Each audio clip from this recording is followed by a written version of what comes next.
হিন্দু বিপদের মধ্যে নেই। একটু ভেবে দেখুন তো, বিপদের মধ্যে কিন্তু ঝুলে রয়েছে পুরো দেশটাই স্বাধীনতা পাইয়ে দেওয়ার জন্য। জানেন কে? জানেন? নবাব সিরাজউদ্দৌলা।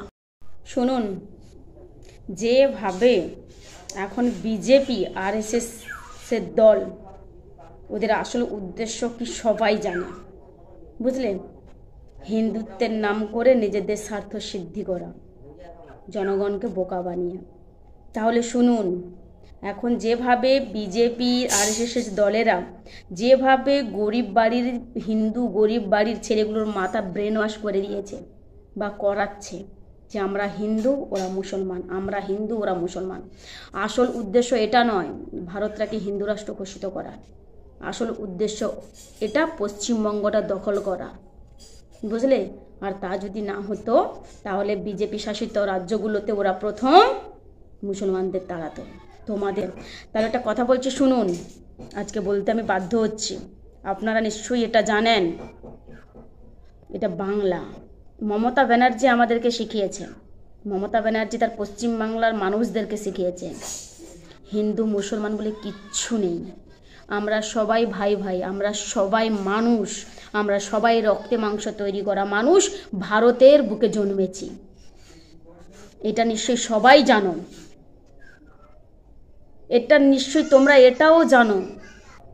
যেই গানটা শুনলে আমাদের বুকটা কেঁপে ওঠে, সাহা জাহারে আচ্ছা হিন্দুস্থান আমারা, জানেন তো গানটা কে লিখেছিল, যেটার জন্য সমস্ত বাঙালির বুক কেঁপে ওঠে, গায়ের লোম দাঁড়িয়ে যায়, গায়ে কাঁটা দেয়?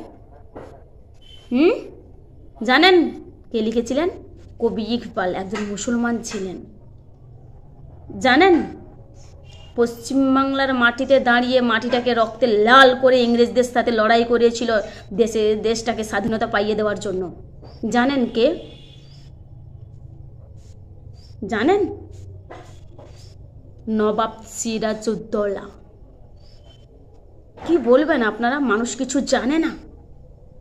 মানুষ সবই জানে, জনগণ সবই জানে, আমাকে বলে বোঝাতে হবে না। তাই এইসব হিন্দু মুসলমান না করে এখনো সময় আছে, এটা ভাবুন আমরা সবাই মানুষ, আমরা সবাই রক্তে মাংস তৈরি করা মানুষ, আমরা ভারতের বুকে জন্মেছি। তাই হিন্দু মুসলমান বলে কিচ্ছু নেই। যবে মাথা থেকে এটা বের করে দেবেন দেখবেন দেশটাতে শান্তি এসেছে।